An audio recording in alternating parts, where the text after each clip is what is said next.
इसीलिए तो हम यहां आए हैं।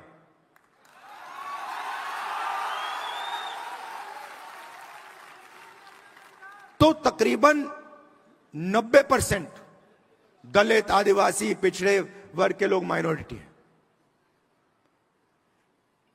और अगर आप उन अफसरों की लिस्ट देखें तो 90 में से 3 ओबीसी वर्ग के हैं। आपकी आबादी 50%, 90 में से 3 आपके। और अगर हिंदुस्तान की सरकार 100 रुपए खर्च करती है बजट में, 100 रुपए बांटती है, तो ओबीसी अफसर 5 रुपए का निर्णय लेते हैं। आबादी 50%, बजट में भागीदारी 5%। दलित 15%, उनके भी 3 अफसर 100 रुपए बंटते हैं, 1 रुपया उनका अफसर निर्णय लेता है, 1 रुपए का। आदिवासी 8%, 8% आबादी, 100 रुपए में से 10 पैसे की भागीदारी। तो अब आप सब मिला लो, सब मिलाकर 100 रुपए में से 6 रुपए 10 पैसे का निर्णय आप लोग लेते हो। माइनॉरिटी भी उसमें ही है, वो भी उसी में है। तो आपकी भागीदारी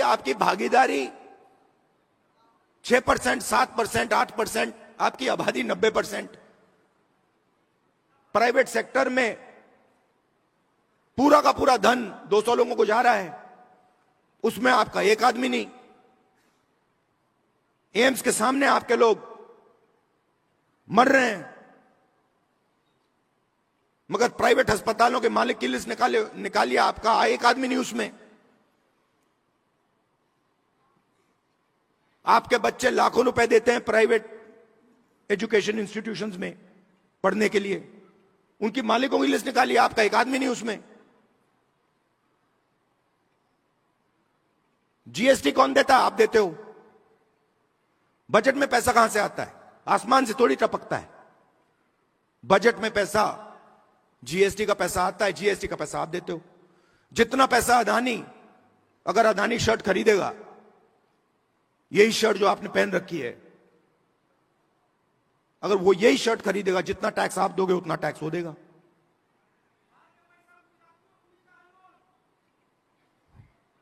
तो हो क्या रहा है? आप मेहनत कर रहे हो, आप जीएसटी दे रहे हो, आपके जेब में से पैसा निकलता है, महंगाई बढ़ती है, आपका पैसा कहां जाता है? प्राइवेट अस्पताल में जाता है, प्राइवेट यूनिवर्सिटियों में जाता है, सीधा ट्रांसफर हो रहा है। दलित, आदिवासी, पिछड़े वर्ग, माइनॉरिटीज, आपके जेब में से पैसा ट्रांसफर हो रहा है बस, और आप देखते रह रहे हो। यह प्रॉब्लम है। अब पहला कदम हमारे लिए क्या है, मैं आपको बता देता हूं। पहला कदम हमें यह पता लगाना है कि सच्ची स्थिति क्या है, सच्ची सिचुएशन क्या है। जाति जनगणना, और हम छोड़ने वाले नहीं है। और यह बिहार वाला जाति जनगणना नहीं, यह फेक जो जाति जनगणना इन्होंने किया है, लोगों को बेवकूफ बनाने वाला, ये नहीं। कुछ दिन पहले दिल्ली में कांग्रेस हेडक्वार्टर्स का इनॉग्रेशन हुआ, और वहां मैंने देश की स्थिति पर, देश की सिचुएशन पर भाषण दिया। और वहां मैंने कहा कि कांग्रेस पार्टी ने देश की जनता के साथ मिलकर देश को यह संविधान दिया है, और हमारा काम इस संविधान की रक्षा करने का है। हर कांग्रेस पार्टी के कार्यकर्ता का काम इस संविधान की रक्षा करने का है। मोहन भगवत जी कहते हैं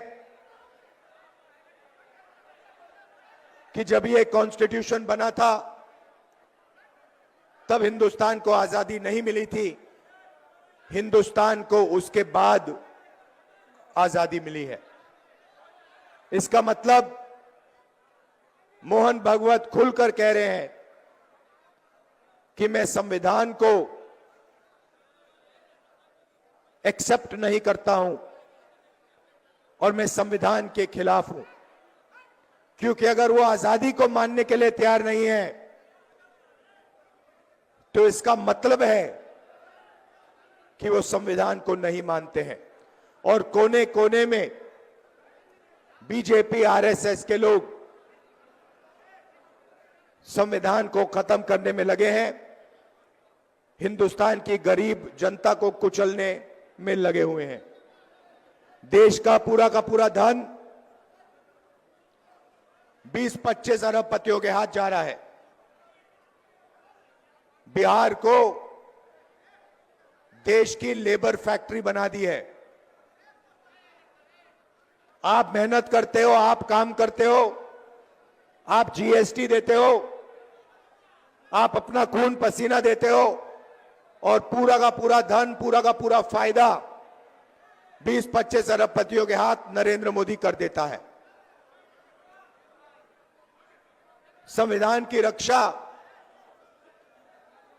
सिर्फ कांग्रेस पार्टी का कार्यकर्ता कर सकता है। और मैं आपको एक और बात बोलना चाहता हूं कि यह विचारधारा की लड़ाई है और दो विचारधाराओं के बीच में लड़ाई है, यह भूलिए मत। एक संविधान की कांग्रेस पार्टी की विचारधारा, नफरत के बाजार में मोहब्बत की दुकान वाली विचारधारा, और दूसरी तरफ बीजेपी और आरएसएस की विचारधारा, नफरत और हिंसा की विचारधारा। इन दोनों के बीच में लड़ाई चल रही है और मैं आपको कह सकता हूं कि बीजेपी का मुकाबला विचारधारा से ही होगा, कांग्रेस पार्टी की विचारधारा से ही होगा, और बीजेपी का मुकाबला सिर्फ कांग्रेस पार्टी का कार्यकर्ता और उसकी विचारधारा कर सकती है।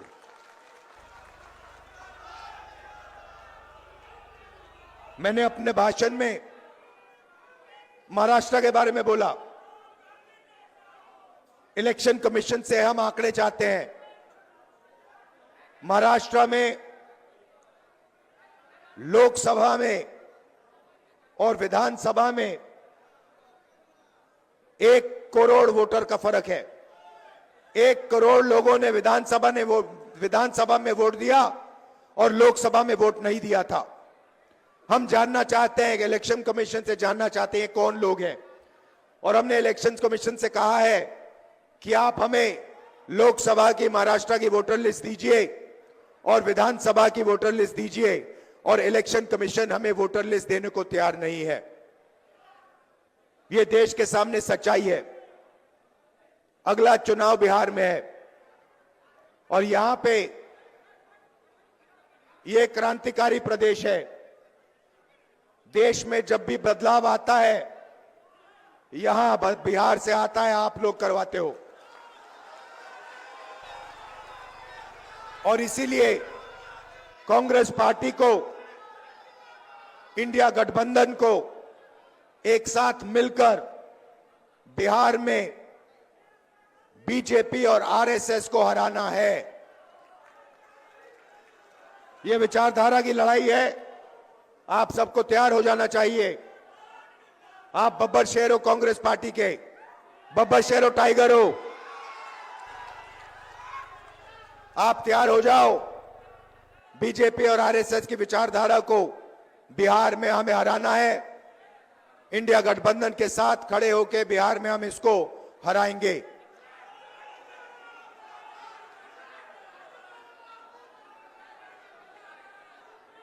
आप सब विचारधारा आपके खून में है, आपके डीएनए में है, आपको बताने की भी जरूरत नहीं है। आपने इतने प्यार से मेरा स्वागत किया। आप 24 घंटा कांग्रेस पार्टी की विचारधारा के लिए लड़ते हो। आप 24 घंटा आरएसएस बीजेपी के खिलाफ लड़ते हो और आप डरते नहीं हो। इसके लिए मैं आपको दिल से धन्यवाद करना चाहता हूं। बिहार पेपर लीक का सेंटर हो गया है। यहां पे पूरा शिक्षा का सिस्टम पूरा का पूरा बिक गया है।